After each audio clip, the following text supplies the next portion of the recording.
রাত পোহালেই দোল, তার আগে রীতি মেনে অনুষ্ঠিত হলো ন্যাড়া পোড়ানো বা বুড়ির ঘর পোড়ানো।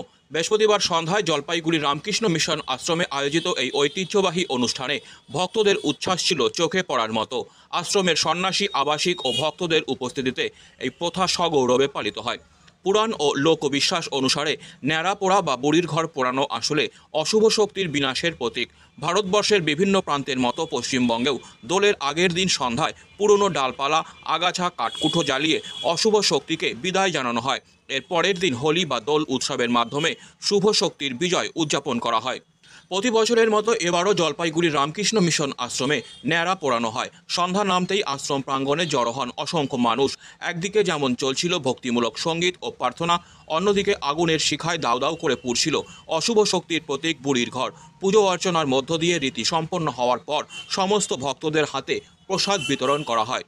ভক্তদের মতে এই ন্যাড়া পোড়ানো শুধু এক ঐতিহ্য নয়, এটি আমাদের সংস্কৃতি ও বিশ্বাসের অংশ। অশুভকে পুড়িয়ে ফেলে শুভ শক্তির আহ্বান, এটাই হলো বসন্তের প্রকৃত শিক্ষা। আগামীকাল রঙের উৎসব দোল, শুভ শক্তির বিজয় উদযাপনে শহর জুড়ে বইবে আনন্দের জোয়ার। হিরণ্যকশিপুর বোন ছিলেন হোলিকা। সেই হোলিকার উদ্দেশ্যেই হোলিকা তিনি ব্রহ্মার কাছ থেকে আশীর্বাদ প্রাপ্ত ছিলেন, অগ্নিটাকে দহন করতে পারবে না। সেই হোলিকার প্রতীকী হিসাবে হোলিকা তখন কি করেছিল, প্রহ্লাদকে কোলে নিয়ে ওই আগুনের মধ্যে ঢুকেছিল, কিন্তু যেহেতু সেই অপপ্রয়োগ করেছিল সেই জন্য হোলিকা নিজে পুড়ে গিয়েছিল, প্রহ্লাদের কিছু হয়নি।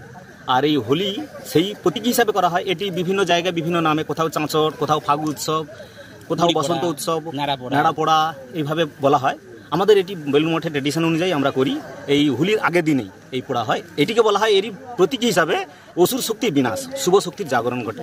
যেহেতু প্রহ্লাদের জাগরণ, প্রহ্লাদ আমাদের ভেতরের সেই শুভ শক্তির আজ থেকে জাগরণ ঘটছে।